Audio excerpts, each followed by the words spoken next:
Hey, what's going on, role players? It's the Bard here, and welcome back to the corner. We're continuing on with our fighter analysis as we delve deeper into the champion and Eldritch Knight archetypes. What if I wanted to break?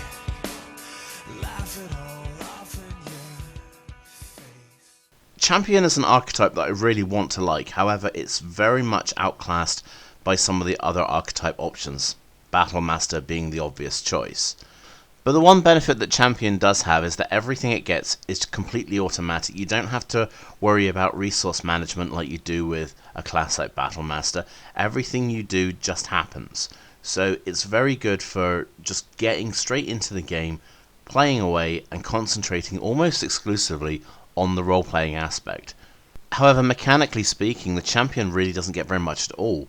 Everything can be summarized in less than one column in the player's handbook. This archetype revolves almost exclusively around its main ability, which is the improved critical.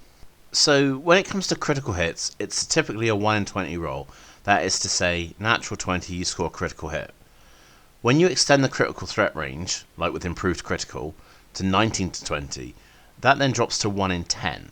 Now, there's a lot more maths behind it, but when you start factoring in things like advantage and multiple attacks, the chances of you getting a critical hit each round become pretty high. But depending on what weapons you're using, the critical hit that you would get, say from a longsword, would give you 2d8 damage instead of just 1d8. This is something that can actually be achieved through something like a Battle Master technique. So essentially, a Battle Master can call on the equivalent of a critical hit and still get a special effect as well at the cost of one of his superiority die, whereas you have to hope to the gods of fate that you roll that natural 19 or 20 if you're playing the champion.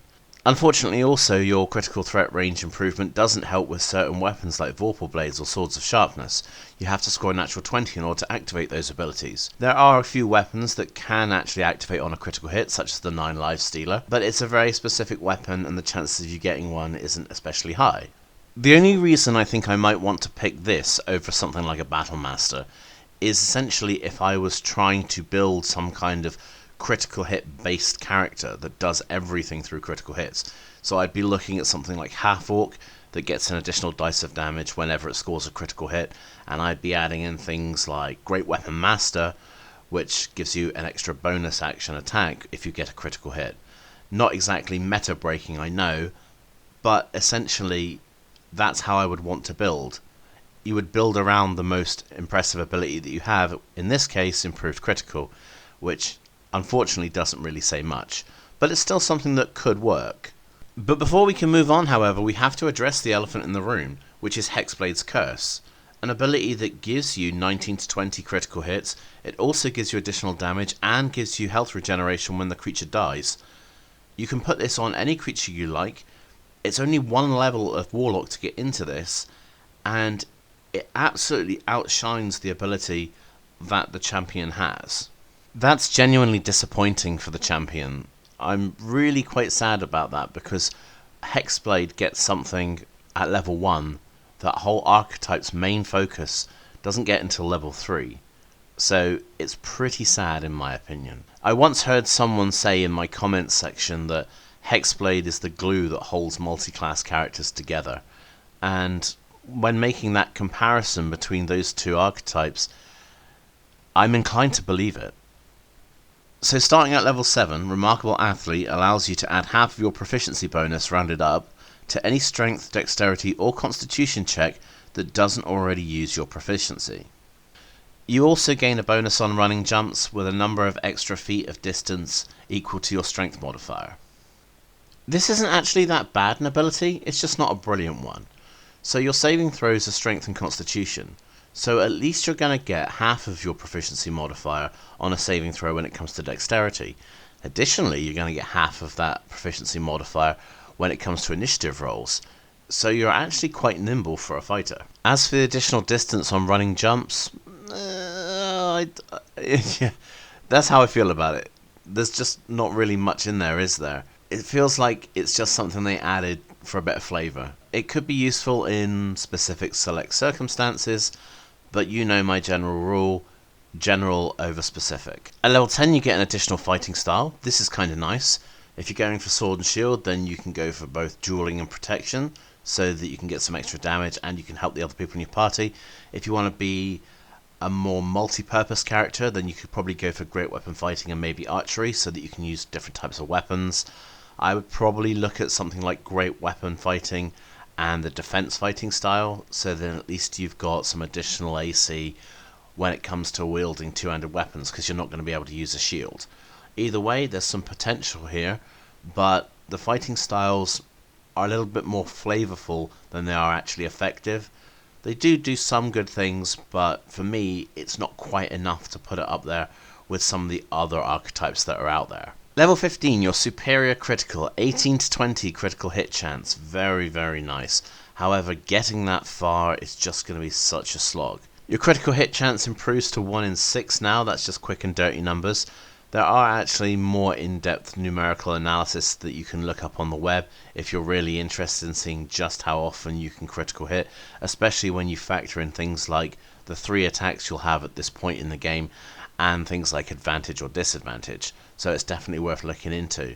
Level 15 though, unless you've got an absolutely dedicated long-term campaign or you're just starting in higher level play, then you probably won't see this.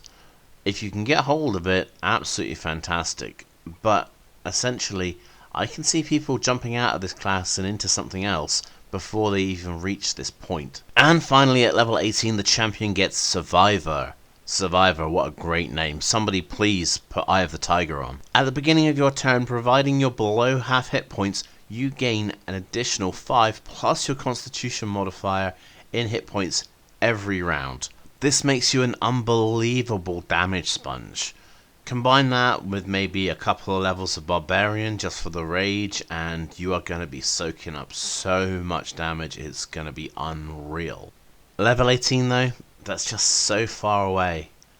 It's not quite so bad with 5th edition rules, but only once have I seen a game ever get anywhere near approaching level 17, 18, 19, so again, it's a good ability, but you really do pay the price for it, and you really have to stay into a class which is essentially suboptimal. So I tested out the critical threat ranges, I did some rolling at home, I did 20 rolls, all with advantage, and I ended up with 2 19s and 4 18s. So that's roughly the sort of numbers that we're looking at. Potentially, there's 2 critical hits there if you're based on your regular level 3 ability, and then there's 6 critical hits there when you factor in something like superior critical. So the numbers tally. Even so, it's still not really enough to make it a good class. It relies so heavily on random luck. Yes, you can kind of predict sometimes how many criticals you're looking at with any given number of rolls, but it's still just too hard to make work in my opinion. Theoretically, I should have actually got more critical hits, because those numbers we were talking about earlier are based off of a single roll. They weren't actually factoring in things like advantage. So even in practice, the amount of actual critical hits you're getting is probably not going to be as high as you think it would be. Your other abilities are pretty stagnant, to be honest. Your Remarkable Athlete's okay in select circumstances, which we've already discussed that I don't like. Additionally, you've got the extra fighting style, but that's something you can get by multi-classing into something else that has a fighting style. So you're still not getting anything out of it. I don't really want to dump on the archetype, because I know there's going to be people out there who really like it. It's just unfortunate that even the numbers don't support what the class is intended to do. And that's even if the class was intended to do that in the first place. I think essentially it's more of a thematic thing. It's supposed to be a master of all weapons, someone who can essentially pick up any weapon and be great with it. But the actual numbers don't really support it. I still like it, there's things that I want to like about it, and there's potential there, I think, for some multi-class building, but I don't really want to always be using other classes to support another class that I'm trying to build into.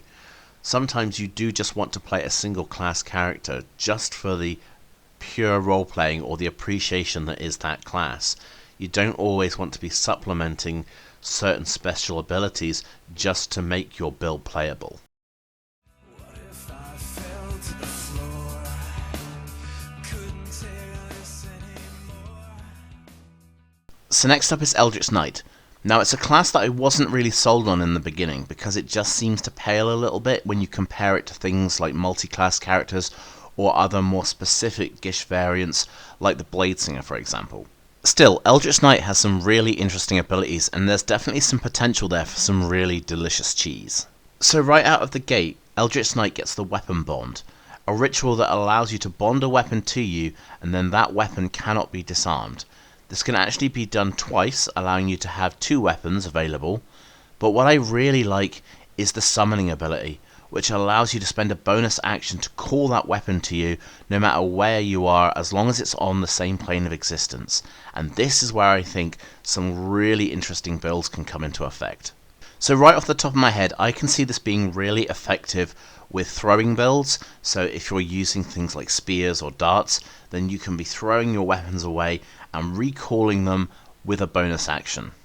It's also a great way to keep hold of some unusual magical items you might have. So if you've bonded to, say, a Javelin of Lightning and you've used it, there's always the possibility that someone might pick it up and escape with it. At least with the weapon bond, you can always summon it back to you. There's also some interesting options for some mind games in there as well. So if you throw a weapon and you miss your target, they might see you as easy pickings, and then you can just summon it back to you, and then still be armed for when the inevitable strikes come your way. You could even potentially just plant your weapon in the ground.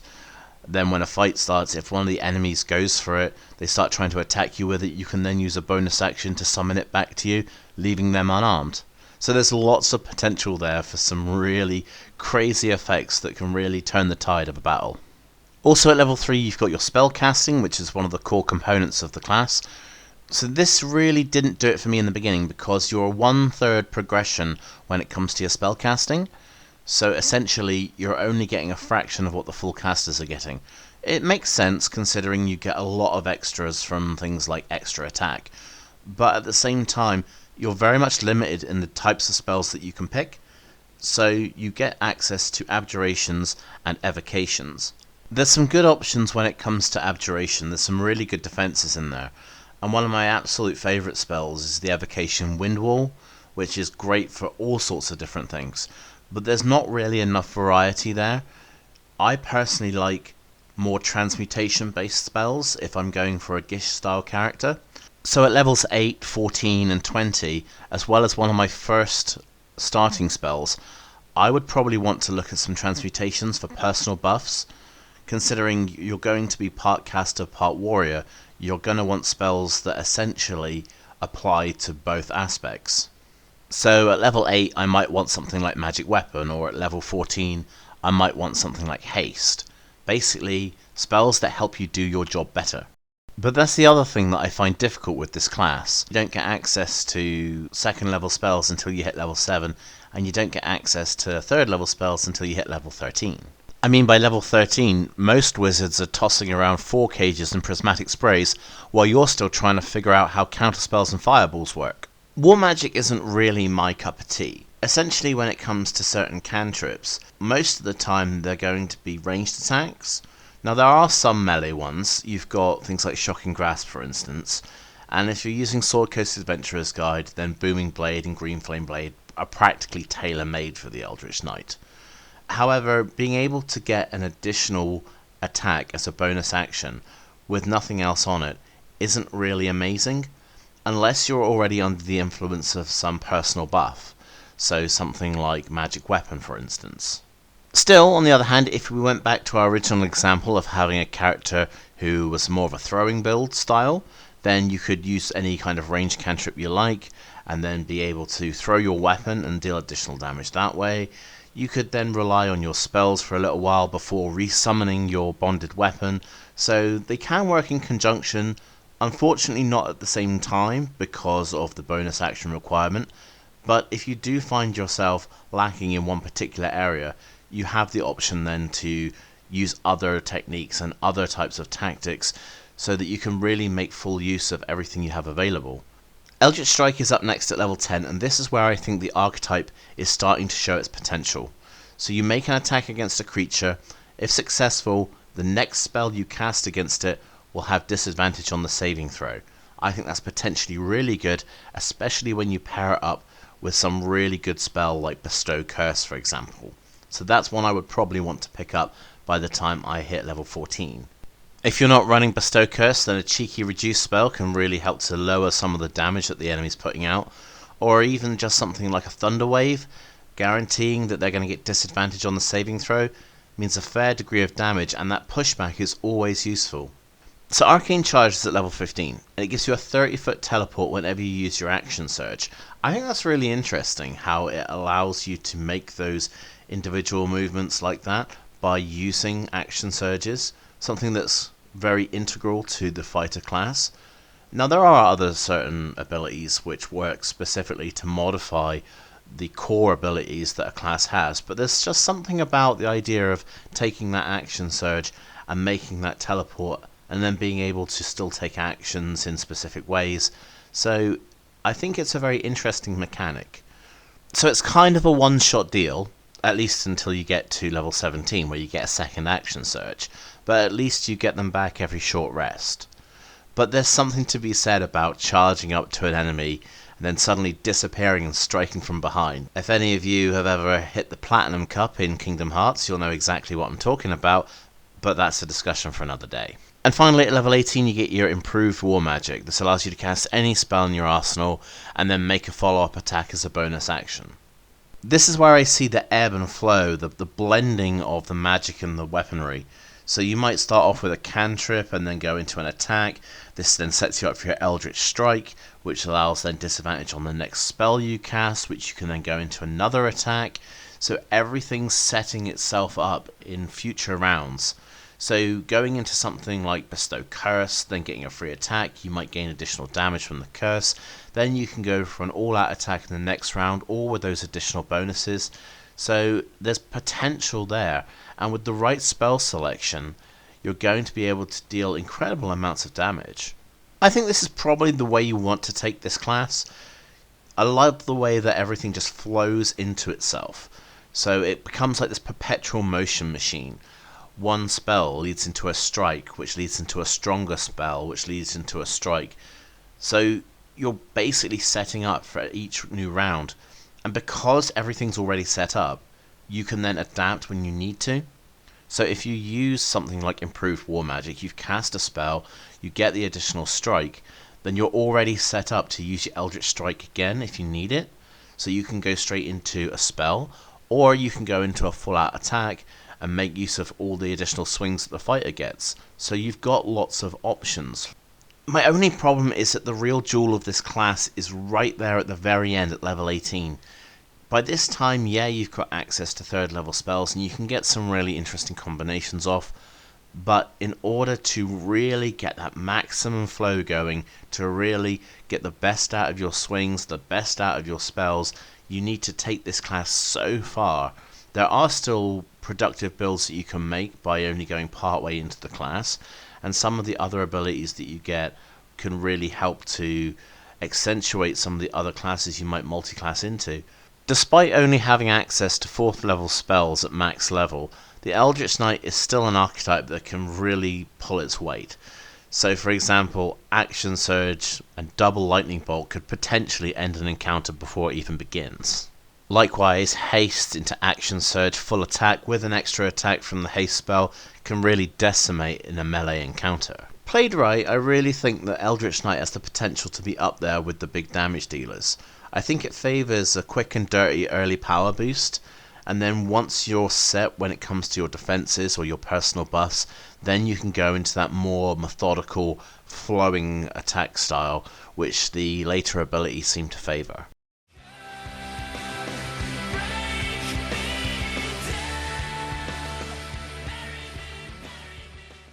Well guys, thanks for watching part 3 of the fighter analysis. We've still got more to come. There's just so much to cover when it comes to fighter, it's unreal. If you liked the video, be sure to hit the thumbs up, it really helps the channel. Comment if you've had any experience with Champion or Eldritch Knight. Let me know how you're getting on with them. Also, if you're new to the channel and you haven't subscribed yet, why not consider doing so? You can be notified then about everything that pops up from the channel, and you can also then get on the comment section and start talking with the other guys who are part of this community that we're building here. I'm pretty lucky, I tend to draw a good bunch. A lot of the people that comment have got some really interesting ideas, some really fun, creative things that they've come up with, and you can really learn a lot from them as well. Because like I always say, it's not really my channel, it's our channel where we can share our ideas, so hopefully you enjoy doing that too. Once again, thank you for getting this far in the video, I hope you really enjoyed it, and with all that being said, I will see you guys next time at the gaming table.